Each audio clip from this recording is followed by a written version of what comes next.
ವಿಜಯಪುರ ನಗರದ ಸರ್ಕಾರಿ ಪ್ರೌಢಶಾಲೆ ಹತ್ತಿರ ಕೆಸಿ ಮಾರ್ಕೆಟ್ನಲ್ಲಿ ಚರಂಡಿಯ ನೀರು ರಸ್ತೆ ಮೇಲೆ ಹರಿಯುತ್ತಿದೆ. ಇದರಿಂದ ಮಾರ್ಕೆಟ್ಗೆ ಬರುವ ಗ್ರಾಹಕರು ಕಲ್ಲಿನ ಮೇಲೆ ನಡೆದು ಹೋಗುವಾಗ ಜನರು ನೀರಿನಲ್ಲಿ ಬೀಳುವ ಸ್ಥಿತಿಯಲ್ಲಿದೆ. ಇದರಿಂದ ಸಂಚಾರಕ್ಕೆ ಬಹಳ ತೊಂದರೆಯಾಗಿದೆ. ಈ ರಸ್ತೆ ಕೇಂದ್ರ ಬಸ್ ನಿಲ್ದಾಣದಿಂದ ಗಾಂಧಿ ವೃತ್ತಕ್ಕೆ ಹೋಗುವ ಮುಖ್ಯ ರಸ್ತೆಯಾಗಿದೆ. ಚರಂಡಿ ನೀರಿನಿಂದ ಗಬ್ಬು ವಾಸನೆ ಬರುತ್ತಿದೆ. ಜನರು ಮೂಗು ಮುಚ್ಚಿಕೊಂಡು ಹೋಗುತ್ತಿದ್ದಾರೆ. ಮಹಾನಗರ ಪಾಲಿಕೆ ಏನು ಮಾಡುತ್ತಿದೆ ಎಂದು ಜನರು ಆಕ್ರೋಶ ವ್ಯಕ್ತಪಡಿಸುತ್ತಿದ್ದಾರೆ. ಸಂಬಂಧಪಟ್ಟ ಅಧಿಕಾರಿಗಳು ಗಮನ ಹರಿಸುವರೆ ಕಾದು ನೋಡಬೇಕಾಗಿದೆ. ವರದಿ ಸಮಯ ಟಿವಿ ಕೆ ನ್ಯೂಸ್ ವಿಜಯಪುರ.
ನಮ್ಮ ಹೊಳ್ತವ್ರಿ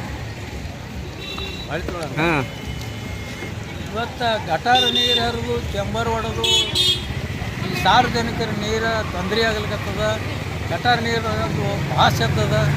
ಯಾರು ನೋಡ್ಲಿಕ್ತಾ ಇರಲ್ಲ. ಮುನ್ಸಿಪಾಲ್ಟಿ ಅವ್ರು ನೋಡ್ಲಿಕ್ತಾ ಇರ, ಪೊಲೀಸ್ ಇಲಾಖೆ ನೋಡ್ಲಿಕ್ತಾ ಇರಲ್ಲ, ಮತ್ತು ಡಿ ಸಿ ಅವ್ರು ನೋಡ್ಲಿಕ್ತಾ ಇರಲ್ಲ. ಇವತ್ತಿನ ದಿವಸ ಭಾಳ ಗಂಭೀರಾಗಿ ಕೆಲಸ ನಡೆದದ. ಹೆಣ್ಮಕ್ಳು ಆಯ್ದು ಹೋಗೋದು ಬರೋದು ಕೆಟ್ಟ ಹೊಲಸನಾಗ ಆಯ್ದು ಹೋಗ್ಲಿಕ್ಕತ್ತಾರ. ಮೋಟರ ಗಾಡಿ ಹಳ್ಳಿ ಮಂದಿ ಅಂಕ ಬಂದು ಅದೇ ನೀರಾಗ ಆಯ್ದು ಹೋಗ್ಲಿಕ್ಕತ್ತಾರ.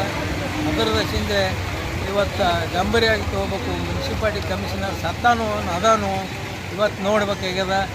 ಅದರದ ಹಿಂದೆ ಇವತ್ತು ಎಲ್ಲ ನೋಡ್ಬೇಕಂತ ಹೇಳಿ ಸೇರಿ ನಾವು ಹೋರಾಟ ಮಾಡ್ತೇವೆ. ಮುಂದೆ ಇದು ನಾಟಕ ನೋಡಲಿಲ್ಲ ಅಂತೇಳಿ ಇವತ್ತು ಮುಗಿಸ್ತೇವೆ. ಒಳಚೇತನ ಕೊಡಿ ವಾಲ್ಮೀಕಿ